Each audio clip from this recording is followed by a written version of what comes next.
Dans la salle du Centre international de conférence de Bamako, des imams maliens, mais aussi burkinabés, nigériens, béninois ou encore togolais. Ils sont des centaines de religieux musulmans influents venus de toute la région pour se retrouver ici au Mali.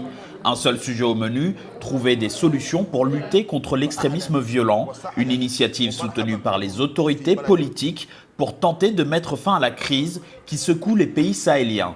Les leaders religieux sont les acteurs qui assurent l'interface entre les populations et les structures étatiques. De ce fait, le rôle des organisations religieuses, toutes tendances confondues, dans la conception et la mise en œuvre des activités de formation, de sensibilisation, d'information, d'accompagnement est déterminant pour la réalisation du changement tant souhaité.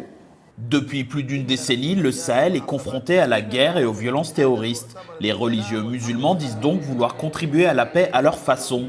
Pour Mahmoud Dicko, influent imam malien, la discussion avec tous, et notamment les groupes radicaux, sera forcément l'une des clés du retour à la paix. Il faut aller vers un dialogue réel.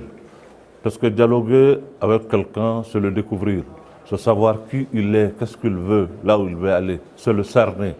C'est dialoguer avec quelqu'un, c'est ce qui permet de négocier après avec lui. Dialoguer est un préalable pour aller vers une négociation, pour aller vers des rencontres en profondeur. Pour l'heure, seuls des dizaines d'accords locaux ont été signés entre populations et groupes armés terroristes, sans toutefois freiner le cycle de la violence. En tant que scout musulman, Habibou Sawane et ses camarades mènent des activités de prévention et des camps qui prônent le vivre ensemble.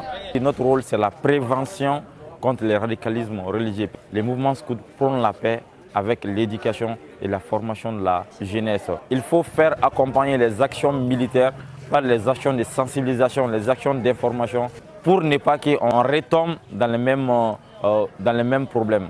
Après 2 jours de forum, le Haut Conseil islamique préconise la mise en place d'un réseau islamique pour le Sahel, une initiative pour tendre vers plus de stabilité dans les pays concernés.